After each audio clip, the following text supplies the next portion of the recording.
ഇതാണ് ഡ്രൈവർ. സ്പൾബർ എന്നാണ് ഇദ്ദേഹത്തിന്റെ പേര്. സൊമാലിയയിലേക്ക് ചാണകം കയറ്റിക്കൊണ്ടുപോയ കപ്പലിൽ കയറി കാനഡയിൽ എത്തിയതാണ് ഇദ്ദേഹം.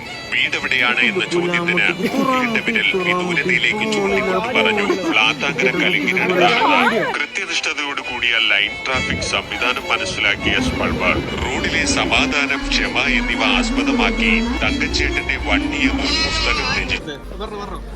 ട്രാക്ക് മുറിച്ച് കിടക്കുന്ന ഈ വവ്വാൽ പിള്ളാറുകളെല്ലാം നമ്മുടെ ട്രെയിനിലേക്കാണെന്ന് നമുക്ക് തോന്നുന്നു.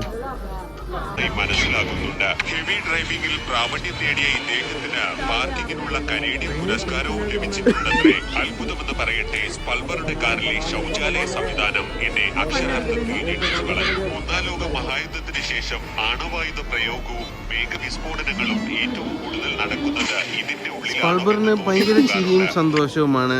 എന്താണെന്ന് അറിയത്തില്ല. പൊട്ടൻ ചിരിക്കുന്ന പോലെ കുറെ നേരമായി ചിരിച്ചുകൊണ്ടിരിക്കുകയാണ്.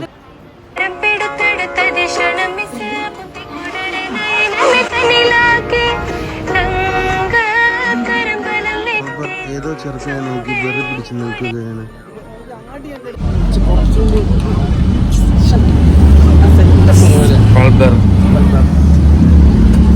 പിന്നെയും യാത്ര തുടരുന്നു. പുറത്തുള്ള കാഴ്ചകൾ കണ്ട് സ്പൾബർ ഇങ്ങനെ ഇരിക്കുന്നു. ഇവിടെ കർണാടകയാണ്ടാന്ന് തോന്നുന്നു. മലയാളം ഒന്നും കാണാനില്ല ബോർഡായിട്ട്. എല്ലാ വണ്ടിയുടെ നമ്പർ പ്ലേറ്റിൽ കെ കെ എന്നാണ് നിരീക്ഷിച്ചിരിക്കുന്നത്.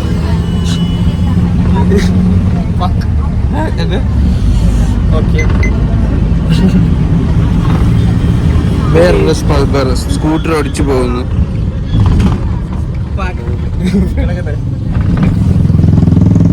ഇവിടെ സൈലൻസർ ചെറിയ പ്രശ്നമില്ല. കർണാടകയിലായതുകൊണ്ട് വണ്ടിക്ക് ഇഷ്ടമുള്ള സൈലൻസർ വെക്കാം. ഇവിടെ ചിരിച്ച് കാണിക്കുന്നത് മാത്രമേ ഉള്ളൂ. പക്ഷെ കേൽ വണ്ടി ആണെങ്കിൽ അവർ ചിരി മാറി പാറിയാണോ? സോറി സ്പൾബർ. ഇവിടുത്തെ ഓരോ കടകൾ നോക്കാൻ തന്നെ മറ്റേ ലേസ് പോയി കിടക്കുന്ന പോലെ ലേസും കുരുകളും പാൻപരാഗം കൂടുകളും പോയി കിടക്കുന്നു. നമുക്കതൊന്നും ഇഷ്ടമല്ല. ഇവിടുത്തെ കുട്ടികൾ എങ്ങോട്ടാണ് പോകുന്നത്? നമുക്ക് അതൊന്നും ഇഷ്ടമില്ലാത്ത സാധനങ്ങളാണ് ലേസും. വേറൊരു സ്പൾബർ നോക്കുന്നു. രണ്ട് പെണ്ണുങ്ങൾ നമ്മളെ നോക്കുന്നുണ്ട്. രണ്ട് പെണ്ണുങ്ങൾ നമ്മളെ നോക്കുക. നമ്മൾ ഭയങ്കര അട്രാക്റ്റീവ് ആയിട്ട് നമ്മൾ അറിയത്തില്ല. പിന്നെ നോക്കുന്നവർ സൗന്ദര്യമുള്ളവർക്ക് ജീവിക്കാൻ പറ്റാത്ത അവസ്ഥയായി മംഗലാപുരത്ത്. പിന്നെയും നോക്കുന്നു. 3 പ്രാവശ്യം നോക്കി പോയി. നമുക്ക് തന്നെ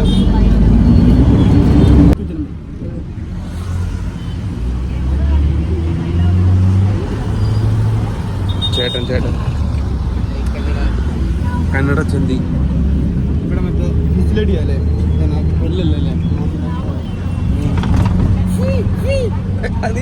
വിസിലിന് സൗണ്ട് കേൾപ്പിച്ചോ?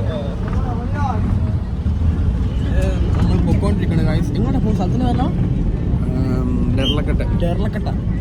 എല്ലാ കട്ടായിരിക്കും. ഇപ്പൊ ഈ സ്ഥലത്തിന് പേരണ എന്തേലും കട്ടായിരിക്കും. ഇത് അല്ല, ഇത് കുത്താർ. ഇത് ബാബുക്കട്ട.